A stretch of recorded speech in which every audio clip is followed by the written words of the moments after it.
work so you can play. All right, MiniWarGamers, here we are for the third video here. This time, going over the elite section of the Warhammer 40k Tau Empire Codex. So,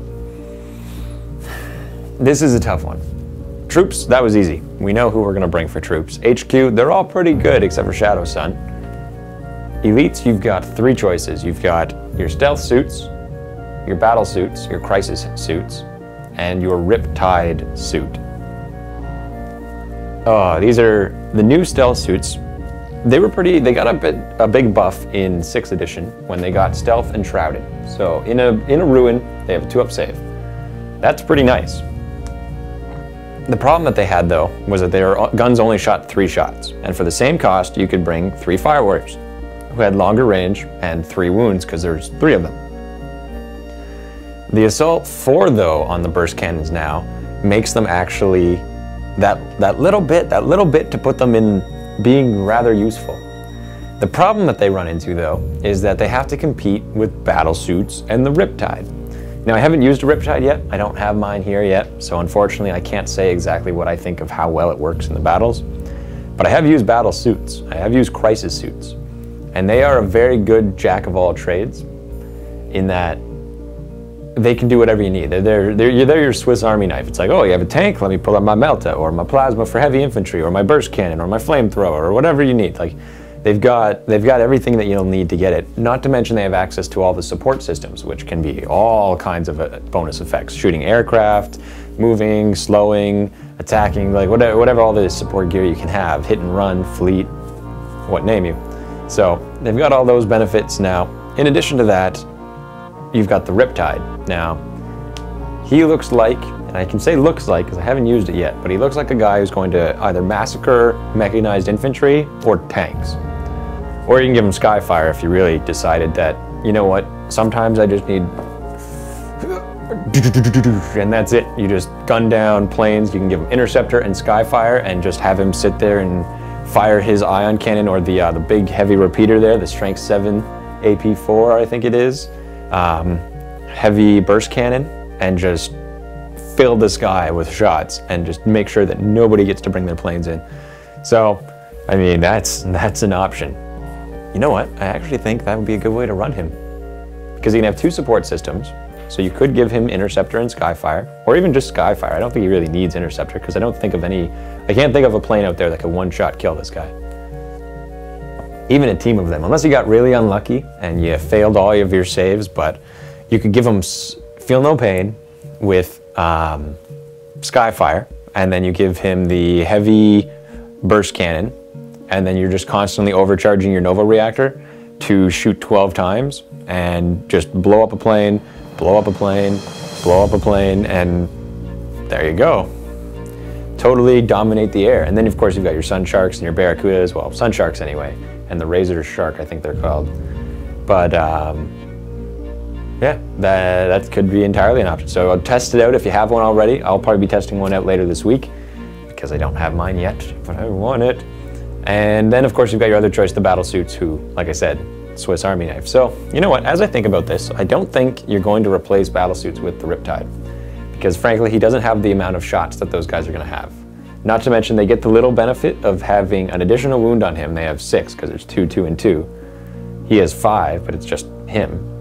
And they have that many more shots. They can also bring target locks, so they can be shooting at different targets. So you could have one of them outfitted with Meltas, and then the other 2 with burst guns, and they jump up and the burst guns take down all the infantry while the one guy shoots tanks. That could be one option. But other than that, those guys, that's really what I can see doing with them now. The other benefit though of the battle suits that the Riptide can't benefit from is you can attach your commander to them. So if you bring a battle suit commander, you could attach him to the squad as opposed to bringing a bodyguard, because these guys are basically a cheaper bodyguard. And then you get all the benefits that your commander could have, like if you get the Warlord trait to not scatter when you deep strike, or to move an additional D6, so 3d6 in the assault phase. That's a big deal. And the Riptide can't really compete with that. Now he of course has his own little abilities, like overcharging to go 4d6, or getting the better save, or whatever it is. But I don't know, it's a tough call. I think that the way you're gonna wanna run them is either 2 groups of full stealth teams with a Riptide for anti-air, or 2 groups of battle suits with an assortment of weapons and then a Riptide for anti-air. Maybe they're good for shooting ground, and they could be. I mean, they have a good, decent gun, but they're not that, it doesn't seem like he's that great against really heavy armor. Like if you're going up against Leman Russ or Land Raiders or stuff like that, like it's, the strength 7 is not gonna be enough to do it. You're gonna want your railguns, you're gonna want your Melta guys, you're gonna want your battle suits jumping in there. So, I think that's what it is. I think the Riptide could really be an effective anti-air vehicle, like anti-air mech, and then have him shoot the infantry once the air system is taken over. Now, as far as outfitting these guys go, my bog standard outfit, which I don't think has changed very much is with the new edition, is plasma gun, missile pod. Plasma missile pod, plasma missile pod, plasma missile pod, plasma, and burst. Because the new burst cannon, 4 shots per guy, that's 12 shots of just burst cannons, and then if you get your plasmas in rapid fire, that brings you up to 18 shots, potential wounds, and 6 of them being AP2. So that's really neat. I don't usually bring a lot of Meltas on my guys. I often don't anyway. Usually I just put it on my commander and he sits with the unit. But with the Onager fit or Onager gauntlet, not really that necessary anymore because you could just jump down and charge. I guess you can't charge when you deep strike, but yeah, that's true. So maybe you will still want Meltas, especially if you get the ability to not scatter when you deep strike, because that's huge. Other than that, though, I do think that's how you're going to want to run those. Like I said, I can't say for certain. This is just my opinion, my first impressions of the book. I would like to try out, because I do have a lot of stealth suits I'm going to be painting up as well. I want to try running a full 12 or even 18 stealth suits as my elites, and infiltrating and just mowing people down with the bursts, because 6 guys with 4 shots each, that's 24 shots, just those 6 guys. And while they're inaccurate, you could have a few, not inaccurate if you play War Machine, but they don't, 50-50 they hit. A few marker lights from, say, the 50 million Pathfinders, because you can bring them in squads of 10 now. Or if you actually bring a Skyray, which, we'll get into that. I don't mind the Skyrays much anymore. But anyway, up their ballistic skill a little bit, they're nice and close, and then they can jump away. Not to mention that they can still get drones, and marker drones. They're like less than half the cost they used to be. They're going to be everywhere. So battle suits with those and Riptide with those, because I need to check this. That would do it. Having looked at the double checking the drones, they've lost the network marker light that they used to carry. They just carry regular marker lights. So unfortunately, they don't benefit. The unit that shoots it no longer benefits of the drone itself. That being said, if you had 2 or 3 of these units with their drones, one unit shoots and they use the 2 drones to mark, or 4 drones, or whatever it is that you bring, 2 drones to mark, and then the second group shoots using those 2 drones and then shoots with their guns and then uses their drones to mark for the third group. So you can kind of bounce it off of one another. But with the battle suits and stealth suits, because they're jet infantry, they get relentless, which also means that the drones can move and shoot their marker lights without being impeded, unlike the fire warriors where if they were to take drones. So that's definitely interesting.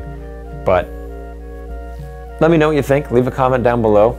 I honestly think the Riptide is, you're not going to want to bring 3 of them just because they don't have the array of firepower or the ability to hit multiple targets the same way that battle suits can. So I think battle suits are still going to be the mainstay as far as your elite choice is concerned. The Riptide, it looks like a really good anti-air vehicle with his heavy 8 gun. But like I said, let me know, leave your comments below. If you've played a game, let me know. And this will probably, my opinion may very well change because I haven't used one yet. So when I use one, I'll let you know for sure. But haven't used one yet. This is what I'm thinking of, having just read the Codex.